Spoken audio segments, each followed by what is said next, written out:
നിങ്ങൾ എപ്പോഴെങ്കിലും ചിന്തിച്ചിട്ടുണ്ടോ, ഇഷ്ടികയും കല്ലും കൊണ്ട് നിർമ്മിച്ച ചുമരുകളല്ല വീട് എന്ന്? മനസ്സിന് എവിടെയാണോ ശാന്തി ലഭിക്കുന്നത്, അതാണ് വീട്.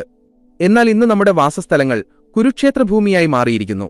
ഓരോ ദിവസവും ഓരോ പുതിയ തർക്കം, ഓരോ നിമിഷവും ഓരോ പുതിയ മാനസിക സമ്മർദ്ദം. നൂറ്റാണ്ടുകൾക്കു മുൻപ് കാലത്തിനപ്പുറത്തുനിന്നും ബുദ്ധൻ 7 രഹസ്യങ്ങൾ നൽകിയിരുന്നു. ഇന്ന് ആരെങ്കിലും അത് കേൾക്കുകയാണെങ്കിൽ അവരുടെ നരകതുല്യമായ ജീവിതം പോലും തൽക്ഷണം സ്വർഗമായി മാറും. ഇതൊരു വെറും വാക്കല്ല, നിങ്ങളുടെ ജീവിതത്തെ മാറ്റിമറിക്കാൻ പോകുന്ന ഒരു പുരാതനമായ മുഴക്കമാണ്. ഈ യാത്രയിൽ മുന്നോട്ടു പോകുന്നതിനു മുൻപ് ഒരു നിമിഷം നിൽക്കൂ. നിങ്ങളുടെ ഉള്ളിൽ സമാധാനവും നിങ്ങളുടെ കുടുംബത്തിൽ സ്നേഹവും സ്ഥാപിക്കാൻ നിങ്ങൾ ആഗ്രഹിക്കുന്നുവെങ്കിൽ ഇപ്പോൾ തന്നെ ഈ ചാനൽ സബ്സ്ക്രൈബ് ചെയ്യൂ. ആ ബെല്ലൈക്കൺ അമർത്തൂ. കമന്റിൽ നമോ ബുദ്ധായ എന്നെഴുതൂ. നിങ്ങളുടെ വീടിന്റെ നന്മയ്ക്കായുള്ള ആദ്യ ചുവടുവെപ്പ് നടത്തൂ. കാലത്തിന്റെ പൊടിപടലങ്ങളിൽ എവിടെയോ നഷ്ടപ്പെട്ടുപോയ ആ 7 സൂത്രങ്ങളെ നമുക്ക് തുറന്നു നോക്കാം. നിവൃത്തതയും സ്വീകാര്യതയും. ബുദ്ധൻ പറയുന്നു, പാത്രം നിറഞ്ഞിരിക്കുകയാണെങ്കിൽ അതിൽ പുതിയ അമൃത് നിറയ്ക്കാൻ കഴിയില്ല. അതുപോലെ തന്നെ നിങ്ങളുടെ മനസ്സ് പരാതികൾ കൊണ്ടും പഴയ കഥകൾ കൊണ്ടും അവൻ എന്തിനങ്ങനെ പറഞ്ഞു എന്നതിന്റെ ബഹളം കൊണ്ടും നിറഞ്ഞിരിക്കുകയാണെങ്കിൽ അവിടെ സ്നേഹത്തിന് പ്രവേശിക്കുക അസാധ്യമാണ്. ആദ്യം മനസ്സിലാക്കുക, വീട് ഒരു യുദ്ധക്കളമല്ല. നമ്മൾ പലപ്പോഴും വീട്ടിലേക്ക് മടങ്ങുമ്പോൾ പുറത്തെ എല്ലാ സമ്മർദ്ദവും ദേഷ്യവും അപമാനവും കൂടെ കൊണ്ടുവരുന്നു. വാതിലിനുള്ളിലേക്ക് പ്രവേശിക്കുമ്പോൾ തന്നെ ആ വിഷം മുഴുവൻ നമ്മൾ നമ്മുടെ പ്രിയപ്പെട്ടവരുടെ മേൽ ഛർദ്ദിക്കുന്നു. ബുദ്ധന്റെ ആദ്യത്തെ സൂചന ശൂന്യത ആണ്. എപ്പോൾ വീടിന്റെ പടിവാതിൽ കടക്കുന്നുവോ അപ്പോൾ പുറത്തെ ലോകത്തെ പുറത്തു തന്നെ ഉപേക്ഷിക്കുക. ഒരിക്കൽ തഥാഗതനോടൊരാൾ ചോദിച്ചു, സന്തുഷ്ടമായ വീടിന്റെ രഹസ്യമെന്താണ്? തഥാഗതൻ ഉത്തരം നൽകി, കഴിഞ്ഞുപോയതിനെ മരിച്ചതായി കണക്കാക്കി ഉപേക്ഷിക്കുക. നമ്മൾ നമ്മുടെ വീടുകളിൽ പ്രേതങ്ങളുടെ കൂടെയാണ് ജീവിക്കുന്നത്. അല്ല, പേടിപ്പിക്കുന്ന പ്രേതങ്ങളല്ല, മറിച്ച് ഭൂതകാലമാകുന്ന പ്രേതങ്ങൾ. 10 വർഷം മുൻപ് നീ ഇത് ചെയ്തിരുന്നു. അന്ന് നീ എന്നെ അപമാനിച്ചു. ഈ മരിച്ച നിമിഷങ്ങളെ നിങ്ങൾ ചുമന്നുകൊണ്ട് നടക്കുന്നിടത്തോളം കാലം വീട് ഒരു ശ്മശാനമായി തുടരും. എവിടെയാണോ ഇപ്പോൾ ഉള്ളത്, എവിടെയാണോ ഇന്നുള്ളത്, അവിടെ മാത്രമേ സ്വർഗമുള്ളൂ. വീടിനെ ക്ഷേത്രമാക്കാൻ ഏറ്റവും ആദ്യം പഴയ പരാതികളുടെ ചാരം വൃത്തിയാക്കേണ്ടതുണ്ട്. നിങ്ങൾക്കിത് ചെയ്യാൻ കഴിഞ്ഞാൽ മാത്രമേ അടുത്ത 7 സൂത്രങ്ങൾക്ക് നിങ്ങളുടെ ജീവിതത്തിൽ അത്ഭുതങ്ങൾ സൃഷ്ടിക്കാൻ കഴിയൂ. ഇനി നമുക്ക് ഒരു സന്തുഷ്ട കുടുംബം കെട്ടിപ്പടുക്കുന്ന ആ 7 തൂണുകളിലേക്ക് പോകാം. ഓരോ വാക്കും ശ്രദ്ധയോടെ കേൾക്കുക, കാരണം ഇത് വെറും അറിവല്ല, ഇതൊരു ചികിത്സയാണ്. ആദ്യത്തെ സൂത്രം, വാക്കുകളിലെ തപസ്. കഠിനമായ വാക്കുകൾ ഉപേക്ഷിക്കുക. വീട്ടിലെ 90% പ്രശ്നങ്ങളും ഒരേയൊരു കാര്യത്തിൽ നിന്നാണ് ഉണ്ടാകുന്നത്, നമ്മുടെ നാവ്. ബുദ്ധൻ പറഞ്ഞിരുന്നു, ആയുധമില്ലാതെ തന്നെ മുറിവേൽപ്പിക്കാനുള്ള ശക്തി വാക്കുകൾക്കുണ്ട്. മരിച്ചവന് പോലും ജീവൻ നൽകാനുള്ള ശക്തിയും അതിനുണ്ട്. പലപ്പോഴും നമ്മൾ സ്വന്തം ആളുകളോട് തന്നെയാണ് ഏറ്റവും കൂടുതൽ ക്രൂരരാകുന്നത്. നമ്മൾ ചിന്തിക്കുന്നു, ഇത് സ്വന്തം മകനല്ലേ, ഇത് സ്വന്തം ഭാര്യയോ ഭർത്താവോ അല്ലേ, ഇവരോടെന്തും പറയാം. നമ്മൾ അപമാനകരമായ വാക്കുകൾ ഉപയോഗിക്കുന്നു. നമ്മൾ കുത്തുവാക്കുകൾ പറയുന്നു. ഓർക്കുക, ശരീരത്തിലേറ്റ മുറിവ് കാലക്രമേണ ഉണങ്ങും. എന്നാൽ വാക്കുകൾ കൊണ്ടേറ്റ പ്രഹരം മനസ്സിന്റെ ഉള്ളിലേക്ക് ആഴ്ന്നിറങ്ങും. എപ്പോഴാണോ ദേഷ്യം വരുന്നത്, വായിൽ നിന്ന് കൈപ്പേറിയ എന്തെങ്കിലും വരാൻ പോകുന്നത്, അപ്പോൾ തഥാഗതന്റെ ഈ സൂത്രം ഓർക്കുക, മൗനം. നിങ്ങൾ ദേഷ്യത്തിലായിരിക്കുമ്പോൾ നിങ്ങളുടെ സത്യം പോലും അസത്യം പോലെ കുത്തിനോവിക്കും. ആ സമയത്ത് മൗനം പാലിക്കുന്നതാണ് ഏറ്റവും ശ്രേഷ്ഠമായ വഴി. വീടിനെ സ്വർഗമാക്കാൻ ഒരു നിയമമുണ്ടാക്കുക. ഈ വീടിന്റെ ചുമരുകൾക്കുള്ളിൽ ഒച്ചയെടുക്കുന്നത് നിഷിദ്ധമാണ്. എന്തെങ്കിലും കാര്യം പറയാനുണ്ടെങ്കിൽ ശബ്ദം താഴ്ത്തി പറയുക. ഏത് വീട്ടിലാണോ സംഭാഷണത്തിന്റെ ശബ്ദം ഉയർന്നിരിക്കുന്നത്, അവിടെ ലക്ഷ്മിയും സമാധാനവും ഒരിക്കലും വസിക്കില്ല. മധുരമായി സംസാരിക്കുക എന്നതിനർത്ഥം നിങ്ങൾ കള്ളം പറയണമെന്നല്ല. അതിനർത്ഥം സത്യത്തെയും കൈപ്പുറ്റതായി തോന്നാത്ത രീതിയിൽ ഒരു താലത്തിൽ വിളമ്പുക എന്നാണ്.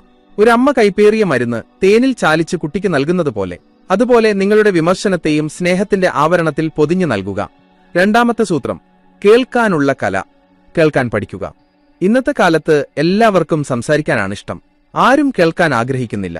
അച്ഛൻ മകനെ കേൾപ്പിക്കുന്നു, മകൻ അച്ഛനോട് ഒച്ചയെടുക്കുന്നു, ഭാര്യ ഭർത്താവിനെ കേൾപ്പിക്കുന്നു. ഇതൊരു വീടല്ല, എല്ലാവരും വിൽപ്പനക്കാരായ എന്നാൽ വാങ്ങാൻ ആളില്ലാത്ത ഒരു കമ്പോളമായി മാറിയിരിക്കുന്നു. ബുദ്ധൻ പറയുന്നു, മറ്റൊരാളെ കേൾക്കുക എന്നത് അവർക്ക് നൽകുന്ന ബഹുമാനത്തിന്റെ ഏറ്റവും ഉയർന്ന രൂപമാണ്. നിങ്ങളുടെ കുടുംബത്തിലെ ഏതെങ്കിലും അംഗം, അതിപ്പോൾ ചെറിയ കുട്ടിയായാലും വൃദ്ധനായാലും, എന്തെങ്കിലും പറയുകയാണെങ്കിൽ മറുപടി നൽകാൻ വേണ്ടി മാത്രം അത് കേൾക്കരുത്. അവരെ മനസ്സിലാക്കാൻ വേണ്ടി കേൾക്കുക. പലപ്പോഴും നമ്മൾ കേൾക്കുന്നത് തന്നെ നമുക്ക് നമ്മുടെ കാര്യം പറയാൻ വേണ്ടിയാണ്, അല്ലെങ്കിൽ അവരെ തെറ്റാണെന്ന് തെളിയിക്കാൻ വേണ്ടിയാണ്. ഇത് അഹങ്കാരത്തിന്റെ കളിയാണ്. സങ്കൽപ്പിക്കുക, ആരെങ്കിലും തങ്ങളുടെ സങ്കടവുമായി നിങ്ങളുടെ അടുത്ത് വരുന്നു. നിങ്ങൾ മൊബൈലിൽ തിരക്കിലാണ്, അല്ലെങ്കിൽ TV കാണുകയാണ്. നിങ്ങൾ അവരുടെ സംസാരം കേട്ടു, പക്ഷെ അവരെ കേട്ടില്ല. ഇതുകൊണ്ട് അവരുടെ മനസ്സിൽ ഒരു മുറിവുണ്ടാകുന്നു. എനിക്ക് യാതൊരു വിലയുമില്ല. ഈ ചെറിയ മുറിവുകൾ പിന്നീട് വലിയ വെറുപ്പായി മാറുന്നു. ഇന്നു മുതൽ ഈ നിയമം പാലിക്കുക. ആരെങ്കിലും നിങ്ങളോട് സംസാരിക്കുമ്പോൾ നിങ്ങളുടെ എല്ലാ പണിയും നിർത്തിവെക്കുക. അവരുടെ കണ്ണുകളിലേക്ക് നോക്കുക. ഈ നിമിഷത്തിൽ അവരുടെ വാക്കുകളേക്കാൾ പ്രധാനമായി മറ്റൊന്നുമില്ലെന്ന് അവർക്ക് അനുഭവപ്പെടുത്തുക. ഒരു നല്ല ശ്രോതാവ് വീടിന്റെ സമ്മർദ്ദത്തെ വലിച്ചെടുക്കുന്നു. മൂന്നാമത്തെ സൂത്രം: വിസ്താരം, പ്രതികരണമല്ല, മറുപടി. ബുദ്ധന്റെ ജീവിതം നോക്കൂ. ആളുകൾ അദ്ദേഹത്തെ തെറി വിളിക്കുമായിരുന്നു, അദ്ദേഹത്തിന് നേരെ തുപ്പുമായിരുന്നു. എന്നാൽ അദ്ദേഹം ഒരിക്കലും പ്രതികരിച്ചിരുന്നില്ല. അദ്ദേഹം എപ്പോഴും ശാന്തനായി നിലകൊണ്ടു. നമ്മൾ എന്താണ് ചെയ്യുന്നത്? മുന്നിൽ നിന്ന് ഒരു തീപ്പൊരി വരുന്നു, നമ്മൾ വെടിമരുന്നായി മാറുന്നു. ആരെങ്കിലും ഒരു മോശം വാക്ക് പറഞ്ഞാൽ നമ്മൾ 4 എണ്ണം തിരിച്ചു കൊടുക്കുന്നു. എന്നിട്ട് നമ്മൾ പറയും, തുടങ്ങിയത് അവനായിരുന്നു. വീടിനെ നരകമാക്കാനുള്ള ഏറ്റവും എളുപ്പവഴിയാണ് പ്രതികരിക്കുക. കണ്ണിന് കണ്ണ് എന്ന നിയമം കാട്ടിലാണ് നടക്കുക, കുടുംബത്തിലല്ല. നിങ്ങൾ തീയ കൊണ്ട് തീയെ അണയ്ക്കാൻ ശ്രമിച്ചാൽ കയ്യിൽ ചാരം മാത്രമേ ലഭിക്കൂ. വീട്ടിൽ ആരെങ്കിലും ദേഷ്യത്തിലാണെങ്കിൽ ആ സമയത്ത് നിങ്ങൾ വെള്ളമായി മാറുക. ദേഷ്യത്തിലുള്ള 2 വ്യക്തികൾക്ക് ഒരിക്കലും പരിഹാരം കണ്ടെത്താൻ കഴിയില്ല. മുന്നിലുള്ള ആൾ ഒച്ചയെടുക്കുകയാണെങ്കിൽ ആ സമയത്ത് അയാളെ ജയിക്കാൻ അനുവദിക്കുക. കാരണം സ്വന്തം ദേഷ്യത്തോട് തോറ്റവൻ എങ്ങനെയായാലും തോറ്റവനാണ്. അവന്റെ തോൽവിക്കുമേൽ നിങ്ങളുടെ വിജയക്കൊടി പാറിക്കരുത്. കുറച്ചു സമയം കഴിയുമ്പോൾ അവന്റെ ദേഷ്യമടങ്ങുമ്പോൾ അവൻ സ്വയം ലജ്ജിക്കും. നിങ്ങളുടെ സമാധാനമൊന്നും പറയാതെ തന്നെ അവനെ മാറ്റും. ഇതിനെയാണ് സഹനശക്തി എന്ന് പറയുന്നത്. 4-ാമത്തെ സൂത്രം: പ്രതീക്ഷകളെ ഉപേക്ഷിക്കുക. ദുഃഖത്തിന്റെ പ്രധാന കാരണം എന്താണ്?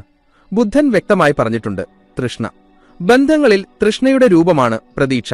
നമ്മൾ സ്നേഹിക്കുകയല്ല, നമ്മൾ കച്ചവടം ചെയ്യുകയാണ്. ഞാനിവനു വേണ്ടി ഇത്രയും ചെയ്തു, ഇവനും എനിക്ക് വേണ്ടി ഇത്രയും ചെയ്യണം. ഞാനിവനെ പഠിപ്പിച്ചു വലുതാക്കി, ഇനി ഇവൻ എന്നെ സേവിക്കണം. ഞാനിവൾക്ക് സമ്മാനം കൊടുത്തു, ഇവൾ എനിക്ക് എന്തു തന്നു? നിങ്ങൾ ഒരാൾക്ക് വേണ്ടി എന്തെങ്കിലും ചെയ്യുകയും പകരം എന്തെങ്കിലും ലഭിക്കുമെന്ന് ആശിക്കുകയും ചെയ്യുമ്പോൾ നിങ്ങൾ സ്നേഹിക്കുകയല്ല ചെയ്യുന്നത്, നിങ്ങൾ കടം കൊടുക്കുകയാണ്. കടക്കാരനായി ജീവിക്കാൻ ഒരു വ്യക്തിയും ആഗ്രഹിക്കില്ല. ഭാരത്തിന് കീഴിൽ അമർന്നുപോയ ഒരു വ്യക്തിക്ക് ഒരിക്കലും തുറന്നു സ്നേഹിക്കാൻ കഴിയില്ല. വീടിനെ സ്വർഗമാക്കണമെങ്കിൽ നിസ്വാർത്ഥമായ കർമ്മത്തെ സ്വീകരിക്കണം. നിങ്ങൾ എന്തു ചെയ്താലും, അത് ഭക്ഷണം പാകം ചെയ്യുന്നതായാലും പണം സമ്പാദിക്കുന്നതായാലും കുട്ടികളെ നോക്കുന്നതായാലും അത് സ്വന്തം കടമയാണെന്ന് കരുതി ചെയ്യുക. ഏതു ദിവസം നിങ്ങൾ നിങ്ങളുടെ പ്രതീക്ഷകളെ പൂജ്യമാക്കുന്നുവോ അന്ന് നിങ്ങൾക്ക് എന്ത് ലഭിച്ചാലും അതൊരു സമ്മാനമായി തോന്നും. ഇനി ഒന്നും ലഭിച്ചില്ലെങ്കിലും നിങ്ങൾക്ക് ദുഃഖം തോന്നില്ല, കാരണം നിങ്ങളൊന്നും ആശിച്ചിരുന്നില്ലല്ലോ. ചിന്തിക്കൂ, ഒരു പൂവ് വിരിയുകയും അതിന്റെ സുഗന്ധം പരത്തുകയും ചെയ്യുമ്പോൾ വഴിപോക്കരിൽ നിന്ന് അത് നന്ദി പ്രതീക്ഷിക്കുന്നുണ്ടോ? ഇല്ല. സുഗന്ധം പരത്തുക എന്നത് അതിന്റെ സ്വഭാവമാണ്. നിങ്ങളുടെ സ്വഭാവവും അതുപോലെയാകണം. സ്നേഹം നൽകുക. മുന്നിലുള്ള പാത്രം യോഗ്യമാണോ അല്ലയോ എന്നത് അയാളുടെ നിർഭാഗ്യമാകാം. എന്നാൽ നിങ്ങൾ നിങ്ങളുടെ സ്വഭാവത്തിൽ നിന്ന് താഴെ വീഴരുത്. 5-ാമത്തെ സൂത്രം: ക്ഷമയുടെ ദാനം. ഒരു വീട്ടിൽ 4-5 വ്യത്യസ്ത ചിന്തകളുള്ള, വ്യത്യസ്ത സംസ്കാരമുള്ള ആളുകൾ ഒരുമിച്ച് ജീവിക്കുന്നു. കൂട്ടിയിടികൾ സ്വാഭാവികമാണ്. പാത്രങ്ങൾ ഒന്നിച്ചിരുന്നാൽ തട്ടും. എന്നാൽ പ്രശ്നം തട്ടുന്നതല്ല, ആ തട്ടലിന്റെ മുഴക്കം വർഷങ്ങളോളം സൂക്ഷിച്ചു വെക്കുന്നതാണ് പ്രശ്നം. ബുദ്ധന്റെ ഈ സൂത്രം ഏറ്റവും വിലപ്പെട്ടതാണ്: ക്ഷമ. ക്ഷമ എന്നതുകൊണ്ട് അർത്ഥമാക്കുന്നത് തെറ്റ് ചെയ്തത് ശരിയാണെന്ന് സമ്മതിക്കുക എന്നല്ല. ക്ഷമ എന്നതുകൊണ്ട് അർത്ഥമാക്കുന്നത് ആ സംഭവത്തിന് നിങ്ങളുടെ ഉള്ളിൽ ഇടം നൽകാൻ നിങ്ങൾ വിസമ്മതിക്കുന്നു എന്നാണ്. രാത്രി ഉറങ്ങുന്നതിനു മുൻപ് ഒരു മാനസിക സ്നാനം നടത്തുക. നിങ്ങൾ ശരീരത്തിലെ പൊടി കഴുകിക്കളഞ്ഞ് കിടക്കയിലേക്ക് പോകുന്നതുപോലെ മനസ്സിനേറ്റ ദിവസം മുഴുവനുള്ള പോറലുകളെ കഴുകിക്കളയുക. ആരെങ്കിലും അപമാനിച്ചുവെങ്കിൽ മനസ്സിൽ പറയുക: നിനക്ക് മോചനം, ഞാൻ ഈ ഭാരത്തെ നാളത്തേക്ക് കൊണ്ടുപോകില്ല. ഓർക്കുക, ക്ഷമിക്കാൻ കഴിയാത്തവന് ഒരിക്കലും സമാധാനത്തോടെ ഉറങ്ങാൻ കഴിയില്ല. ഏതു വീട്ടിലാണോ ആളുകൾ സമാധാനത്തോടെ ഉറങ്ങാത്തത്, ആ വീട് ഒരിക്കലും സ്വർഗമാകില്ല. ക്ഷമ ബലഹീനന്റെ ആഭരണമല്ല, അത് വീരന്റെ ആയുധമാണ്. നിങ്ങളുടെ കുടുംബാംഗങ്ങളുടെ തെറ്റുകളെ ഒരു ചെറിയ വിവരമില്ലാത്ത കുഞ്ഞിന്റെ തെറ്റുകളെ അവഗണിക്കുന്നതുപോലെ അവഗണിക്കുക. ക്ഷമയുടെ കാര്യത്തിൽ തഥാഗതന്റെ മറ്റൊരു ആഴത്തിലുള്ള സൂചനയുണ്ട്. നമ്മൾ സ്വന്തം ആളുകളോട് ക്ഷമിക്കാതിരിക്കുമ്പോൾ നമ്മൾ നമ്മുടെ വീടിന്റെ അന്തരീക്ഷത്തിൽ അദൃശ്യമായ മതിലുകൾ പണിയുന്നു. അച്ഛൻ മകനോട് മിണ്ടുന്നില്ല, സഹോദരനിൽ നിന്ന് അകന്നു നിൽക്കുന്നു. ഈ മൗനയുദ്ധം ആയുധങ്ങൾ കൊണ്ടുണ്ടാകുന്ന ബഹളത്തെക്കാൾ അപകടകരമാണ്. ഓർക്കുക, തെറ്റ് ചെയ്യുക എന്നത് മനുഷ്യന്റെ സ്വഭാവമാണ്. ആ തെറ്റിനെ തിരുത്താൻ അവസരം നൽകുക എന്നത് ദൈവത്തിന്റെ സ്വഭാവമാണ്. നിങ്ങൾ ഒരാളോട് ക്ഷമിക്കുമ്പോൾ നിങ്ങൾ അയാൾക്ക് നൽകുന്ന സന്ദേശം ഇതാണ്: എന്റെ സ്നേഹം നിന്റെ തെറ്റിനേക്കാൾ വലുതാണ്. ഈ വിശ്വാസം വീടിന്റെ അടിത്തറയെ വജ്രം പോലെ ഉറപ്പുള്ളതാക്കുന്നു. 6-ാമത്തെ സൂത്രം: താരതമ്യമാകുന്ന വിഷം, സന്തോഷമാകുന്ന ധനം. ഇന്നത്തെ കാലത്ത് വീട് അശാന്തമാകുന്നതിന്റെ ഒരു പ്രധാന കാരണം താരതമ്യമാണ്. നമ്മൾ നമ്മുടെ വീടിന്റെ സന്തോഷത്തെ മറ്റുള്ളവരുടെ പുറമോടി വെച്ചാണ് അളക്കുന്നത്. അയൽക്കാരന് പുതിയ വാഹനം വന്നു, നമുക്കില്ല. മറ്റേയാളുടെ മകൻ വിദേശത്ത് പോയി, നമ്മുടെ മകൻ ഇവിടെയാണ്. അവരുടെ ഭാര്യയ്ക്ക് അത്രയും ആഭരണങ്ങളുണ്ട്, എനിക്കില്ല. ബുദ്ധൻ പറയുന്നു, മറ്റുള്ളവരിലേക്ക് നോക്കുന്ന വ്യക്തി സ്വന്തം കയ്യിലുള്ളതിനെ കൂടി നഷ്ടപ്പെടുത്തുന്നു. താരതമ്യം അസൂയയുടെ ജന്മദാതാവാണ്. എവിടെ അസൂയയുണ്ടോ അവിടെ സ്നേഹത്തിന് വസിക്കാൻ കഴിയില്ല. നിങ്ങൾ നിങ്ങളുടെ ജീവിത പങ്കാളിയെയോ മക്കളെയോ മറ്റാരുമായെങ്കിലും താരതമ്യം ചെയ്യുമ്പോൾ നിങ്ങൾ അവരെ അപമാനിക്കുകയാണ്. ഓരോ വ്യക്തിയെയും വ്യത്യസ്തമായി സൃഷ്ടിച്ച പ്രകൃതിയെ നിങ്ങൾ അപമാനിക്കുകയാണ്. ഓരോ വീടിനും അതിന്റേതായ യാത്രയുണ്ട്. ഓരോ കുടുംബത്തിനും അവരുടേതായ പോരാട്ടവും അവരുടേതായ ആനന്ദവുമുണ്ട്. മറ്റുള്ളവരുടെ കൊട്ടാരം കണ്ട് സ്വന്തം കുടിലിന് തീയിടരുത്. സംതൃപ്തിയാണ് ഏറ്റവും വലിയ ധനം.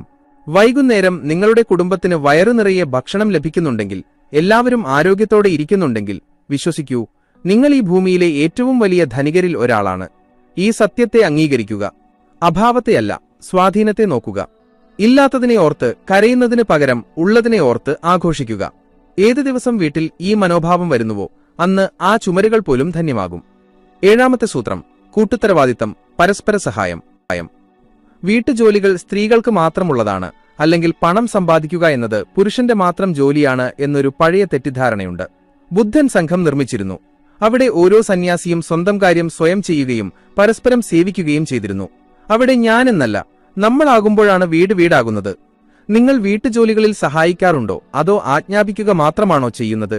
വീടിന്റെ ഒരംഗം ജോലികളുടെ ഭാരത്തിന് കീഴിൽ അമരുകയും ബാക്കിയുള്ളവർ വിശ്രമിക്കുകയും ചെയ്യുമ്പോൾ ആ ഒരു അംഗത്തിന്റെ മനസ്സിൽ നിരാശ ജനിക്കുന്നു.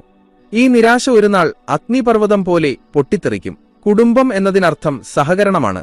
ചെറിയ ചെറിയ കാര്യങ്ങളിൽ പരസ്പരം കൂടെ നിൽക്കുക. ഭാര്യ ഭക്ഷണം പാകം ചെയ്യുകയാണെങ്കിൽ ഭർത്താവിനും എന്തെങ്കിലും സഹായം ചെയ്യാമെന്നത് കടമയാണ്. കുട്ടികളെ ചെറുപ്പം മുതലേ സ്വയം പര്യാപ്തത പഠിപ്പിക്കുക. സ്വന്തം എച്ചിൽ പാത്രം സ്വയം എടുത്തുമാറ്റുന്നത് ചെറിയ ജോലിയല്ലെന്ന് അവരെ പഠിപ്പിക്കുക. സേവനം സ്നേഹത്തിന്റെ മറ്റൊരു പേരാണ്. നിങ്ങൾ ആർക്കെങ്കിലും വേണ്ടി ഒരു കപ്പ് ചായ ഉണ്ടാക്കുമ്പോൾ, അല്ലെങ്കിൽ ആരുടെയെങ്കിലും വേദനിക്കുന്ന കാലുകൾ തിരുമുമ്പോൾ, അത് വെറും ഒരു ശാരീരിക പ്രവൃത്തിയല്ല, അത് ഊർജത്തിന്റെ കൈമാറ്റമാണ്. ഞാൻ നിന്റെ കൂടെയുണ്ട് എന്ന് ആ സ്പർശം പറയുന്നു. ഈ ചെറിയ സേവനങ്ങൾ വാക്കുകളേക്കാൾ കൂടുതൽ സ്വാധീനം ചെലുത്തുന്നു. 7ാമത്തെ സൂത്രം: കൂട്ടായ ധ്യാനം, ഒരു പരിശുദ്ധ ഇടം. 7ാമത്തെയും അവസാനത്തെയും സൂത്രം വീടിനെ ഒരു ക്ഷേത്രമാക്കി മാറ്റുന്ന ഒന്നാണ്. അതാണ് ധ്യാനം. ബുദ്ധൻ പറയുന്നു, ശരീരത്തിന് കുളി എപ്രകാരം ആവശ്യമാണോ അതുപോലെ മനസ്സിനെ ധ്യാനവും ആവശ്യമാണ്. ഇക്കാലത്ത് നമ്മൾ ഒന്നിച്ചിരുന്ന് എന്താണ് ചെയ്യുന്നത്?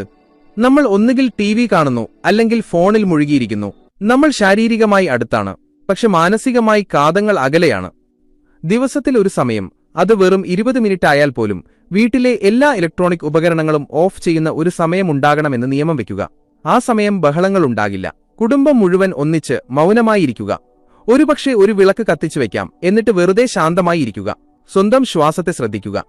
തുടക്കത്തിൽ ഇത് വിചിത്രമായി തോന്നും. കുട്ടികൾക്ക് അസ്വസ്ഥതയുണ്ടാകും. എന്നാൽ പതിയെ പതിയെ ഈ ശാന്തി വീടിന്റെ ചുമരുകളിൽ ലയിച്ചു ചേരും. കുടുംബം മുഴുവൻ ഒന്നിച്ച് മൗനമായി ഇരിക്കുമ്പോൾ അവരുടെ ചേതന ഒന്നായിത്തീരുന്നു. ആ വലിയ നിശബ്ദതയിൽ എല്ലാ പരാതികളും തനിയെ ഉരുകിപ്പോകുന്നു. ഒന്നും പറയാതെ തന്നെ പലതും പറയപ്പെടുന്നു. ഈ കൂട്ടായ ഊർജം നിങ്ങളുടെ വീടിനു ചുറ്റും ഒരു സുരക്ഷാ കവചം തീർക്കുന്നു. അവിടെ നിഷേധാത്മകതയ്ക്ക് പ്രവേശിക്കാൻ കഴിയില്ല. ഇതിനെ മൈത്രി ധ്യാനം എന്നും പറയുന്നു. മൗനമായിരുന്നുകൊണ്ട് എല്ലാവരുടെയും നന്മയ്ക്കായി ആഗ്രഹിക്കുന്ന അവസ്ഥ. വീട് മുതൽ സമൂഹത്തിലേക്ക്. ഒരു വലിയ ആൽമരം പോലെ വേരുകൾ ആഴത്തിലുള്ളതും ശാഖകൾ പടർന്നു പന്തലിച്ചതുമായ ഒന്ന്. വീടിന്റെ ഉള്ളിലെ തീയെ കെടുത്തുന്ന ആ 7 സൂത്രങ്ങളെ നമ്മൾ അറിഞ്ഞു. എന്നാൽ യാത്ര ഇവിടെ അവസാനിക്കുന്നില്ല. ബുദ്ധന്റെ ദർശനം വ്യക്തിപരമായ സമാധാനത്തിൽ മാത്രം ഒതുങ്ങി നിൽക്കുന്നതല്ല. ശാന്തമായ ഒരു വീട് വെറുമൊരു ഇഷ്ടിക കെട്ടിടമല്ല, അത് സമൂഹത്തിന്റെ ഒരു ഘടകമാണ്. അതൊരു വിത്താണ്. വിത്ത് ആരോഗ്യമുള്ളതാണെങ്കിൽ അതിൽ നിന്നുണ്ടാകുന്ന കാടും ആരോഗ്യമുള്ളതാകും. ഇനി നമ്മൾ ചർച്ചയുടെ ആഴത്തിലുള്ള തലത്തിലേക്ക് പോകും. നിങ്ങളുടെ വീട്ടിലെ സമാധാനം എങ്ങനെയാണ് നിങ്ങളുടെ മക്കളുടെ ഭാവിയെയും ഈ മുഴുവൻ സമൂഹത്തെയും നിർമ്മിക്കുന്നതെന്ന് നമ്മൾ മനസ്സിലാക്കും. ഖണ്ഡം 1: മക്കൾ, ഭാവിയുടെ കണ്ണാടി. പലപ്പോഴും മാതാപിതാക്കൾ ചോദിക്കാറുണ്ട്, ഞങ്ങളുടെ മക്കളെ എങ്ങനെ നന്നാക്കും? അവർ ഞങ്ങൾ പറയുന്നത് കേൾക്കുന്നില്ല. ബുദ്ധന്റെ മറുപടി വളരെ നേരിട്ടുള്ളതും കടുപ്പമേറിയതുമാണ്. മക്കൾ നിങ്ങൾ പറയുന്നത് കേൾക്കില്ല, അവർ നിങ്ങളുടെ പ്രവൃത്തികളാണ് കാണുന്നത്. അച്ഛൻ ദേഷ്യത്തിൽ ഒച്ചയെടുക്കുകയും പിന്നീട് മകനോട് നീ ശാന്തനായിരിക്കൂ എന്ന് പറയുകയും ചെയ്താൽ ആ മകൻ ഒരിക്കലും ശാന്തനാകില്ല. അവൻ വാക്കുകളല്ല കേട്ടത്, അവൻ അച്ഛന്റെ ദേഷ്യമാണ് കണ്ടത്. എന്ത് പ്രശ്നമുണ്ടായാലും ഒച്ചയെടുക്കുന്നതാണ് പരിഹാരം എന്ന് അവൻ പഠിച്ചു. നമ്മൾ മക്കളെ എന്ത് പഠിപ്പിക്കാൻ ആഗ്രഹിക്കുന്നുവോ ആദ്യം നമ്മൾ അത് ആയിത്തീരണം. മകൻ സത്യം പറയണമെന്ന് നിങ്ങൾ ആഗ്രഹിക്കുന്നുണ്ടോ? എങ്കിൽ ആദ്യം നിങ്ങൾ സത്യത്തിന്റെ പാതയിലൂടെ നടക്കുക. നിങ്ങളുടെ മകളിൽ ക്ഷമയുണ്ടാകണമെന്ന് ആഗ്രഹിക്കുന്നുണ്ടോ? എങ്കിൽ ആദ്യം നിങ്ങളുടെ ഉള്ളിൽ ക്ഷമ കൊണ്ടുവരിക. കുട്ടികൾ നനഞ്ഞ മണ്ണ് പോലെയാണ്. നിങ്ങൾ ഏത് അച്ചിലാണോ സ്വയം വാർത്തെടുക്കുന്നത്, അവരും അതുപോലെ വാർത്തെടുക്കപ്പെടും. ഇന്നത്തെ യുഗത്തിൽ നമ്മൾ കുട്ടികളെ വിജയിക്കാൻ മാത്രമാണ് പഠിപ്പിക്കുന്നത്. നമ്മൾ അവരെ മത്സരത്തിന്റെ തീയിലേക്ക് എറിയുകയാണ്. നിനക്കൊന്നാമനാകണം, നിനക്ക് അവനേക്കാളും മുന്നിലെത്തണം. നമ്മൾ അവരുടെ കുട്ടിക്കാലത്തെ ഒരു ഓട്ടമത്സരത്തിന്റെ മൈതാനമാക്കി മാറ്റി. ഫലമെന്താണ്? സമ്മർദ്ദം, വിഷാദം, ആത്മഹത്യ. ബുദ്ധന്റെ കാഴ്ചപ്പാടിലൂടെ നോക്കുകയാണെങ്കിൽ നമ്മൾ കുട്ടികളെ വിജയിക്കുന്നതിനു മുൻപ് സന്തോഷിക്കാൻ പഠിപ്പിക്കണം. വീഴുന്നത് മോശമല്ലെന്ന് അവരെ പഠിപ്പിക്കുക. കരുണ എന്നത് ധനത്തേക്കാൾ വിലപിടിപ്പുള്ളതാണെന്ന് അവരെ പഠിപ്പിക്കുക. മാർക്കിനും പണത്തിനും മുകളിൽ സ്വഭാവത്തിനും സമാധാനത്തിനും പ്രാധാന്യം നൽകുന്ന വീട്ടിൽ നിന്ന് ലോകത്തെ മാറ്റാൻ കഴിയുന്ന പൗരന്മാർ പുറത്തുവരും.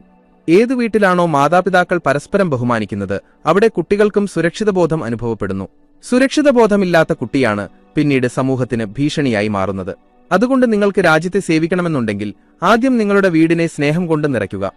ഖണ്ഡം 2. വൃദ്ധരെ ബഹുമാനിക്കുക. വേരുകളെ നനയ്ക്കൽ. ഒരു മരം എത്ര ഉയരത്തിൽ വളർന്നാലും അതിന്റെ വേരുകൾ ഉണങ്ങിയാൽ അത് വീണുപോകും. നമ്മുടെ വീട്ടിലെ വൃദ്ധർ, നമ്മുടെ മാതാപിതാക്കൾ ആ വേരുകളാണ്. ആധുനികതയുടെ കാറ്റിൽ നമ്മൾ ഈ വേരുകളെ മുറിച്ചുകൊണ്ടിരിക്കുകയാണ്. നമ്മൾ അവരെ ഒരു ഭാരമായി കാണാൻ തുടങ്ങിയിരിക്കുന്നു. ഇവരുടെ ചിന്തകൾ പഴയതാണ്, ഇവർക്ക് നമ്മളെ മനസ്സിലാകുന്നില്ല എന്ന് പറഞ്ഞ് നമ്മൾ അവരെ അവഗണിക്കുന്നു. മാതാപിതാക്കളെ സേവിക്കുന്നതിന്റെ മഹത്വം ബുദ്ധൻ തന്റെ ശിഷ്യന്മാർക്ക് എങ്ങനെ പറഞ്ഞുകൊടുത്തു എന്ന് ബുദ്ധകഥകളിൽ കാണാം. ഏത് വീട്ടിലാണോ വൃദ്ധരുടെ കണ്ണുകളിൽ കണ്ണീരുള്ളത്, അവിടെ ഈശ്വരന് വസിക്കാൻ കഴിയില്ല. അവരുടെ ചുളിവുകളിൽ ജീവിതത്തിന്റെ അനുഭവങ്ങൾ ഒളിഞ്ഞിരിപ്പുണ്ട്. നിങ്ങൾ നിങ്ങളുടെ വൃദ്ധരായ മാതാപിതാക്കളുടെ അടുത്തിരിക്കുമ്പോൾ വെറുതെ സേവിക്കുക മാത്രമല്ല വേണ്ടത്, അവരിൽ നിന്ന് പഠിക്കുക. ഗൂഗിളിൽ ലഭിക്കാത്ത കാലം നൽകിയ അറിവ് അവരുടെ പക്കലുണ്ട്. നിങ്ങൾ നിങ്ങളുടെ മാതാപിതാക്കളെ ബഹുമാനിക്കുന്നത് നിങ്ങളുടെ മക്കൾ കാണുമ്പോൾ അവരും അതുതന്നെ പഠിക്കുന്നു. ഓർക്കുക, നാളെ നിങ്ങളും വൃദ്ധരാകും. ഇന്ന് നിങ്ങൾ വിതയ്ക്കുന്ന വിത്ത് തന്നെയായിരിക്കും നാളെ നിങ്ങൾക്ക് കൊയ്യേണ്ടി വരിക. വൃദ്ധർക്ക് പണമോ സൗകര്യങ്ങളോ ആവശ്യമില്ല. അവർക്ക് നിങ്ങളുടെ സമയവും സ്നേഹവും മാത്രമാണ് വേണ്ടത്. അവരുടെ അടുത്തിരിക്കുക, അവരുടെ കൈകൾ ചേർത്ത് പിടിക്കുക, അവരുടെ പഴയ കാര്യങ്ങൾ കേൾക്കുക. ഇത് അവർക്ക് ഏതൊരു തീർത്ഥാടനത്തെക്കാളും വലുതാണ്. ഏത് വീട്ടിലാണോ മുതിർന്നവർ ചിരിക്കുന്നത്, ആ വീടാണ് യഥാർത്ഥത്തിൽ സമ്പന്നമായ വീട്. ഖണ്ഡം 3. ഭക്ഷണവും വികാരവും. അന്നത്തിന്റെ സംസ്കാരം. ശാസ്ത്രങ്ങളിൽ പറയുന്നു, എങ്ങനെയുള്ള ഭക്ഷണം കഴിക്കുന്നുവോ അങ്ങനെയാകും മനസ്സ്. എന്നാൽ ബുദ്ധൻ ഇതിനെ കൂടുതൽ ആഴത്തിലേക്ക് കൊണ്ടുപോകുന്നു. നിങ്ങൾ എന്ത് കഴിക്കുന്നു എന്നത് മാത്രമല്ല പ്രധാനം, ആ ഭക്ഷണം ഏത് വികാരത്തോടെയാണ് പാകം ചെയ്തത്, ഏത് പണത്തിൽ നിന്നാണ് വന്നത് എന്നതും പ്രധാനമാണ്. വീട്ടിലേക്ക് വരുന്ന പണം വഞ്ചനയിലൂടെയോ ചതിയിലൂടെയോ ആർക്കെങ്കിലും ദുഃഖം നൽകിയോ ഉണ്ടാക്കിയതാണെങ്കിൽ ആ പണം കൊണ്ട് വാങ്ങുന്ന ഭക്ഷണം വീട്ടിൽ വിഷം കലർത്തും. ആ അന്നം ശരീരത്തിന് പോഷണം നൽകുമെങ്കിലും മനസ്സിനെ രോഗിയാക്കും. ആ വീട്ടിലെ അംഗങ്ങളുടെ ബുദ്ധി നശിച്ചുപോകും. അത്യാഗ്രഹം കാരണം നമ്മൾ വീട്ടിലേക്ക് കൊണ്ടുവരുന്ന അശുദ്ധമായ ധാന്യമാണ് പലപ്പോഴും കലഹത്തിന് കാരണം. അതുകൊണ്ട് വീടിനെ സ്വർഗമാക്കാൻ നല്ല ഉപജീവനമാർഗം അനിവാര്യമാണ്. കുറച്ചേ സമ്പാദിക്കുന്നുള്ളൂവെങ്കിലും ഉണക്ക റൊട്ടിയാണ് കഴിക്കുന്നതെങ്കിലും അത് സത്യസന്ധമായിരിക്കണം. അധ്വാനത്തിന്റെ സമ്പാദ്യത്തിന് ഗാഢമായ ഉറക്കം നൽകുന്ന ഒരു മധുരമുണ്ട്. രണ്ടാമത്തെ വശം ഭക്ഷണം പാകം ചെയ്യുമ്പോഴുള്ള വികാരമാണ്. ഭക്ഷണം പാകം ചെയ്യുന്ന വീട്ടമ്മയോ ഗൃഹനാഥനോ ദേഷ്യത്തിലാണെങ്കിൽ, കരഞ്ഞുകൊണ്ടാണ് ഭക്ഷണം ഉണ്ടാക്കുന്നതെങ്കിൽ ആ നിഷേധാത്മക ഊർജം മുഴുവൻ ആ ഭക്ഷണത്തിലേക്ക് പോകും. ഇത് കഴിക്കുന്നവരും ദേഷ്യക്കാരും അശാന്തരുമായി മാറും. ഭക്ഷണം പാകം ചെയ്യുമ്പോൾ മനസ്സിൽ പ്രാർത്ഥനയോ നല്ല ചിന്തകളോ ഈശ്വരസ്മരണയോ ഉണ്ടായിരിക്കണം. ഇതൊരു പ്രസാദമാണെന്ന് കരുതി പാകം ചെയ്യണം. ഭക്ഷണം കഴിക്കുമ്പോൾ TV ഓഫ് ചെയ്യുക, മൊബൈൽ ദൂരെയുണ്ടാകട്ടെ. ആദ്യത്തെ ഉരുള മൗനമായിരുന്ന് ഈ ഭക്ഷണം തന്ന ആ പരമശക്തിയോട് നന്ദി പറഞ്ഞുകൊണ്ട് കഴിക്കുക.